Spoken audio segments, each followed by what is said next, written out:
5 years since Turin buried the victims of the Heysel Stadium disaster. 35 supporters of the Juventus team killed in the violence that made English clubs the outcasts of European football. Today the city is hardly throwing its arms open to welcome the English. I hope there'll be no vendettas, says Turin's mayoress, Maria Magnani Noia. But with such a potentially explosive mix of English, German and local supporters, she says she can't guarantee anything. To head off any conflict, the city will have the World Cup's longest alcohol ban. Turin's sports chief says he hopes the lessons of the past will discourage violence. The Heysel disaster has been thought over by Turin and by the people in Turin. And it is now a past history, and I don't think it's a place for revenge or hard feelings anymore. He said many English fans had suffered unnecessary violence at the hands of Italian police, scared by the English reputation. We have seen that it is not that type of situation, and I think the police will manage things in Turin in a different way. Despite promises of a softly approach, police are being drafted in from all the surrounding towns and cities, as the Turin authorities believe 40,000 Germans and 20,000 English will be arriving here. Here, the FA Board of Appeal overturned Swindon Town's demotion from the 1st to the 3rd Division for making illegal payments to players. They'll stay in Division 2. Sunderland now go up to Division 1. Tranmere Rovers have to stay in the 3rd Division. Swindon fans demonstrated outside the hearing in London. They left with something to celebrate. I believe that it was the best that we could achieve. So we have won today just another battle, and I'm very happy to be in the 2nd Division next season. The Transport Secretary, Cecil Parkinson, last night promised an inquiry into airport security. He'd met Dr. Jim Swire, who was the father of a Lockerbie bomb victim and himself smuggled a fake bomb onto a plane at Heathrow this summer. Dr. Jim Swire arrived at the Department of Transport carrying a case identical to the one he used to take a fake bomb on a British Airways transatlantic flight. The bomb containing marzipan instead of Semtex explosive was smuggled on the flight to prove security was not tight enough. Transport Secretary Cecil Parkinson came out to say the meeting had been friendly and announced there would be an urgent inquiry into airport security. Now, discussing with my officials the recent incident, giving all the details, we'll be investigating them fully tomorrow as a matter of great urgency. And I've nothing really more that I can say until that investigation's complete. So there's no question of acrimony or anything like that about it. And as I said before, it's clear that we're both approaching the problem of airport security. We're both seeking an improvement in it. Dr. Swire may yet be prosecuted. The composer Andrew Lloyd Webber has said his marriage to Sarah Brightman, his second marriage, is over. Miss Brightman said she was deeply saddened but hoped they could keep on working together.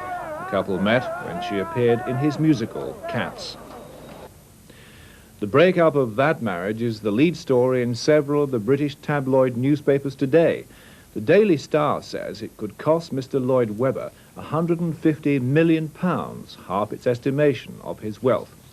The Sun pictures Mr. Lloyd Webber with a Madeleine Gourdon, a horsewoman aged 27. He's quoted as saying, "I wish to confirm that we have become close friends."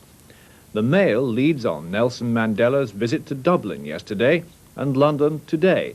In Dublin, Mr. Mandela called on Mrs. Thatcher to negotiate unconditionally with the IRA. The Mail says an incensed Mrs. Thatcher, who's meeting him tomorrow, will tell him to concentrate on South Africa's problems.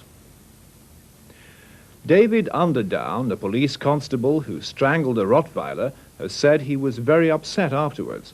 But when the dog attacked him, he said, it was the survival of the fittest. Constable David Underdown has 7 deep puncture wounds from his 10-minute struggle with Rottweiler Tyson and a new celebrity status as the man who fought back. I was only 3-4 feet from him.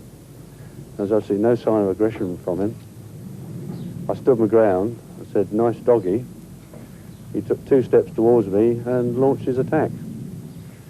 I was very conscious of my soft, vulnerable bits, so I put my fist into his mouth, which is about the same as putting your hand into a crocodile's jaws, I think. its jaws were inches from my face while I was holding onto it. If I had let go, I've no doubt it would have gone for the throat.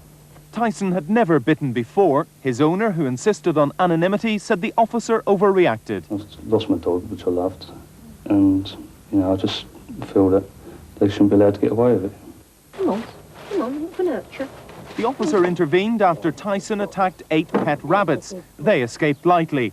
The compulsory registration of dogs will be debated again in Parliament on Thursday. Finally, Britain's Steve Backley set a new world javelin record in Stockholm with his first and only throw. Backley, the reigning World Cup champion, threw 89.58 metres, nearly half a metre further than the previous record. I'll have more news tomorrow. Until then, goodbye from London.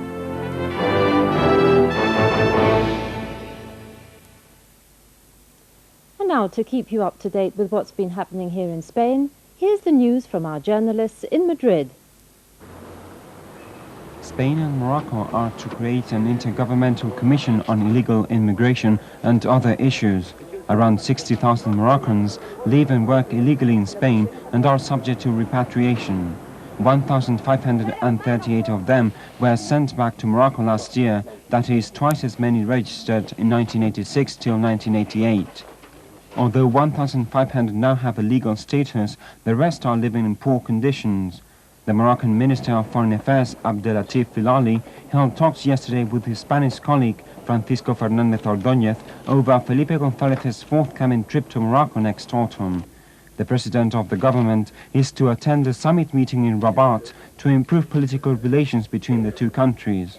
Also, Crown Prince Felipe of Bourbon will return Prince Sidi Mohammed's visit to Spain in 1986 by traveling shortly to Morocco. French and Spanish police have, in a combined effort, arrested 3 men and 3 women involved in illegal activities ranging from armed robbery to drug trafficking in Torremolinos on the Costa del Sol. In the raid, police seized guns